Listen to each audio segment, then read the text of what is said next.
Assalamualaikum warahmatullahi wabarakatuh. Kembali saya Ika Wulandari menyapa Anda pada hari ini. Pulang ke Indonesia memang impian setiap warga negara Indonesia yang merantau ke Malaysia. Apatah lagi sudah lama tidak pulang, sudah lama berpisah dengan keluarga yang dicintai, pasti keinginan untuk kembali pulang sangat menggebu-gebu.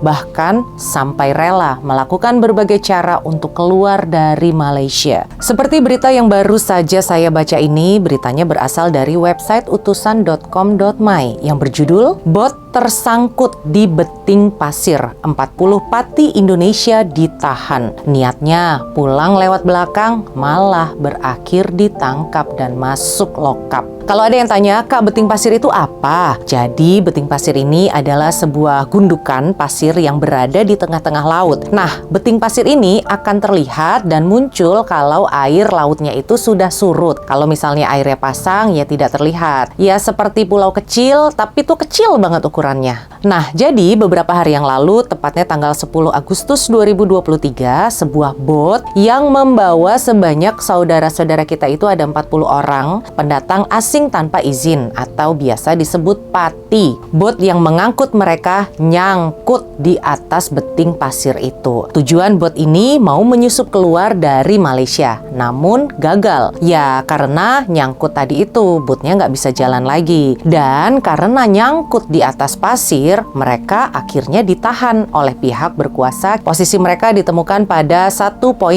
batu nautika dari perairan pantai Sungai Tiang, Rungkup, Negeri Perak. Ketua Polis Daerah Hilir Perak, Asisten Komisioner Ahmad Adnan Basri berkata, bot berkenaan dikesan pada jam 8 pagi selepas tersangkut pada beting pasir disebabkan paras air laut yang surut. Pihak polis menerima informasi ini dari masyarakat mengenai kehadiran sebuah bot yang dalam keadaan mencurigakan dengan muatan yang dipercayai berisi warga negara asing. Karena informasi tersebut, pihak polis segera meluncur ke lokasi dan juga dibantu oleh pasukan polis Merin Kampung Aceh. Setibanya di lokasi, polis menemukan penumpang di bot tersebut terdiri dari 30 orang lelaki dan 10 orang wanita. Mereka berusia antara 22 tahun hingga 47 tahun. Semuanya adalah warga negara Indonesia. Berdasarkan siasatan awal, bot yang membawa warga asing tanpa permit kerja yang sah ini dalam perjalanan menuju ke Tanjung Balai, Sumatera Utara. Siasatan lanjutan mendapati ternyata bot itu datangnya dari Medan, Indonesia, masuk ke Malaysia ke Rungkup, Perak untuk menjemput kumpulan warga asing ini balik ke Indonesia dengan cara menyusup keluar dari Malaysia secara diam-diam. Setelah botnya sampai di Perak, para penumpangnya naik ke atas bot. Kemudian bot pun melaju untuk menuju ke Tanjung Balai.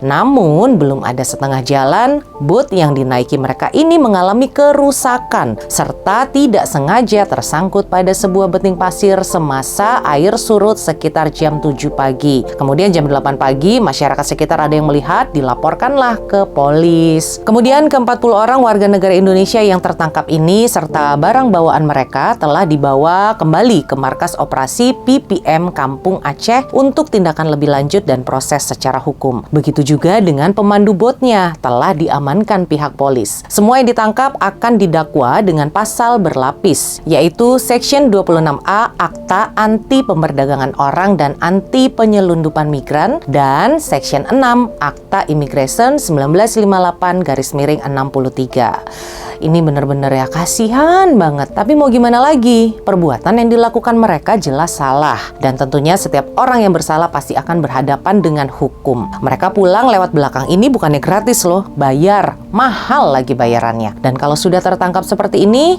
tekongnya mana? Ya kabur dan masih bebas. Yang menanggung akibatnya, ya mereka semua. 40 orang ini jumlah yang banyak banget loh. Kalau satu orang aja kita anggarkan mereka bayar ke tekongnya atau ke siapapun lah itu orangnya, misalnya 3.000 ringgit gitu ya. Dikali aja tuh dengan 40 orang itu sudah hampir 120.000 ringgit. Ini kan mantap sekali ya, penghasilannya mantap banget lah. Ini baru satu bot loh yang ketangkep. Yang nggak ketangkep dan lolos pasti saya yakin banyak. Saya sering loh ketemu dengan orang-orang yang pernah masuk Malaysia lewat belakang dan kalau saya tanya lagi, masih mau nggak ngulangin lagi keluar masuk lewat belakang gitu ke Malaysia. Mereka kebanyakan jawab, ya nggak mau lah kak, kapok saya. Mungkin kemarin masih selamat, percobaan kedua, iya belum tentu. Bagi yang sedang berpikir untuk pulang lewat belakang, mungkin berita ini bisa menjadi bahan pertimbangan Anda ya. Utamakan keselamatan. Bagaimana perasaan mereka menanti-nantikan Anda pulang dengan selamat. Karena dari cerita orang-orang yang pernah pulang dan atau juga masuk ke Malaysia lewat belakang, pengorbanan dan perjuangannya itu luar biasa loh. Bayangkan saja harus menunggu di hutan beberapa hari. Kemudian di atas perahu bot itu sendiri belum tentu langsung pulang nih. Kalau katanya situasinya sedang panas, bisa 2-3 hari di atas lautan, dijemur di bawah terik matahari tanpa ada tutup kapal di atasnya. Jadi mereka tuh banyak yang kulitnya udah gosong-gosong karena terbakar sinar matahari. Duh, ngeri deh pokoknya kayak gitu ya.